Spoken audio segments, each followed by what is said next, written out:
নমস্কার বন্ধুরা, আমার চ্যানেলে আপনাদের স্বাগত। তো প্রতিদিনের মতো আজকেও একটা নতুন ধরনের ভিডিও নিয়ে এসেছি। আজ বানাবো বাঁধাকপি আর সয়াবিন দিয়ে নিরামিষ একটা রেসিপি। বাঁধাকপি তো অনেক রকম করে খেয়েছেন, একবার সয়াবিন দিয়ে রান্না করে দেখবেন, খেতে দারুণ লাগে। তো চলুন দেখে নেওয়া যাক আমি কিভাবে এই রেসিপিটা রান্না করি। এখানে সয়াবিনটা আধা ঘন্টা আগে ভিজিয়ে রেখেছিলাম, তো ভিজে গেছে। এগুলোকে এরপর এভাবে জলটা ঝরিয়ে তুলে নিচ্ছি। আর হাতে যদি সময় না থাকে তাহলে গরম জলেও একটু ফুটিয়ে নিতে পারেন।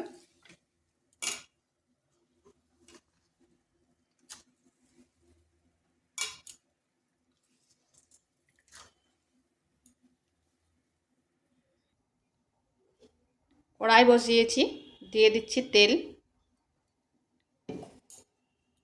প্রথমে সয়াবিনটা একটু ভেজে নেব।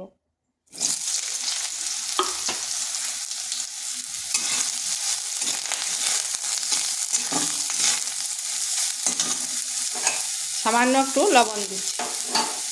যদি সয়াবিনটা প্রথমে একটু ভেজে নেওয়া হয় তাহলে স্বাদটা কিন্তু দারুণ হবে।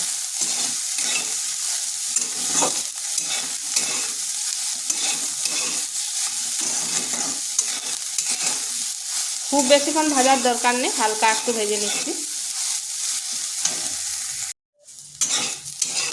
এগুলো ভাজা হয়ে গেছে, তুলে নিচ্ছি। ওই কড়াইতে আবারও 2 চামচ তেল দিয়ে দিচ্ছি। দিচ্ছি গোটা জিরা, একটা তেজপাতা আর 2টো কাঁচা লঙ্কা।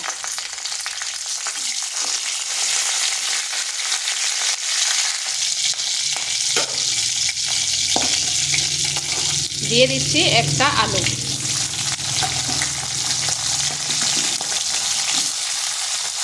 আমি এখানে আলু ব্যবহার করছি, আপনারা চাইলে নাও করতে পারেন।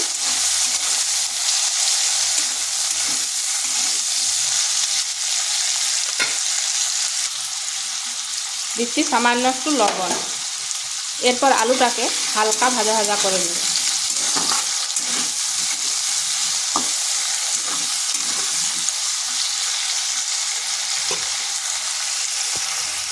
এক থেকে 1.5 মিনিট ঢাকা দিয়ে রেখে দিচ্ছি।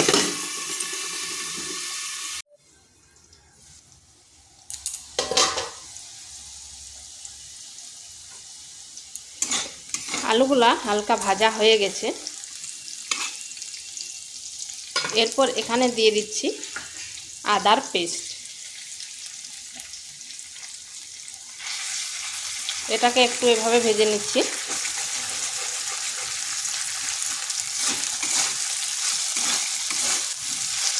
যাতে আদার কাঁচা গন্ধটা চলে যায়।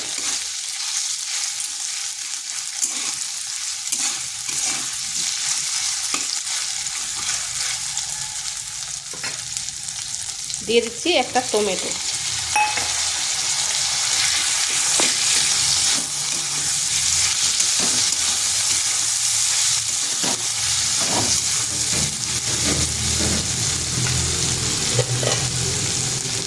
এরপর দিয়ে দিচ্ছি কেটে রাখা কপিগুলো।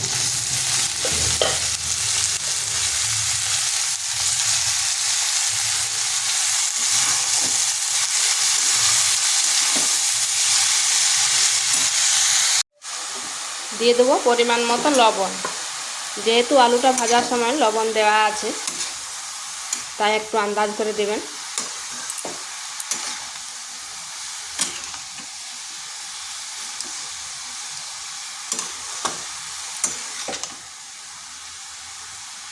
এরপর এটাকে ঢাকা দিয়ে 2 থেকে 3 মিনিট রেখে দিচ্ছি।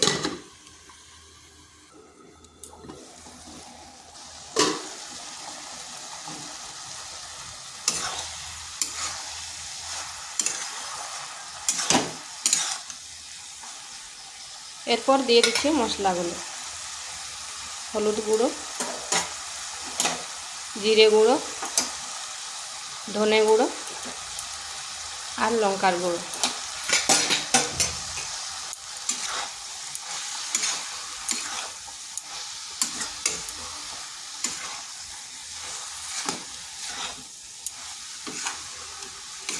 ভালো করে এই মশলার সাথে একটু কষিয়ে নিচ্ছি।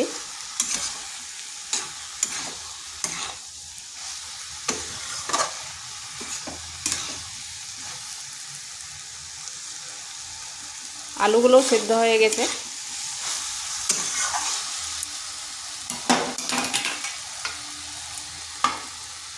দিয়ে দিচ্ছি সয়াবিনগুলো।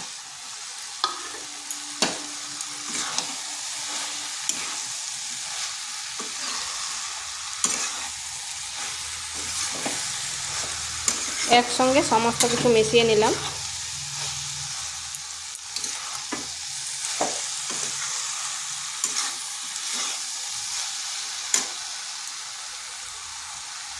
দিয়ে দেবো পরিমাণ মতো জল।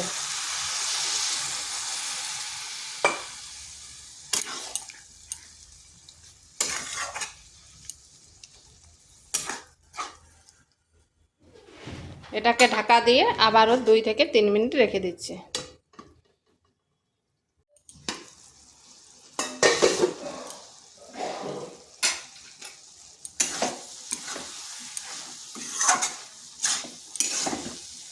দেখুন আলুগুলো খুব সুন্দরভাবে সেদ্ধ হয়ে গেছে।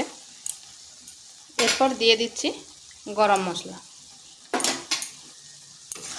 এখানে চাইলে একটু চিনি দিতে পারেন, কিন্তু আমি এখানে আর চিনি ব্যবহার করব না। তো এইভাবে একবার বাঁধাকপি আর সয়াবিন দিয়ে রান্না করে দেখতে পারেন, খেতে কিন্তু দুর্দান্ত হয়। তো এটা হয়ে গেছে। তো ভিডিওটা ভালো লাগলে লাইক, শেয়ার, কমেন্ট অবশ্যই করবেন।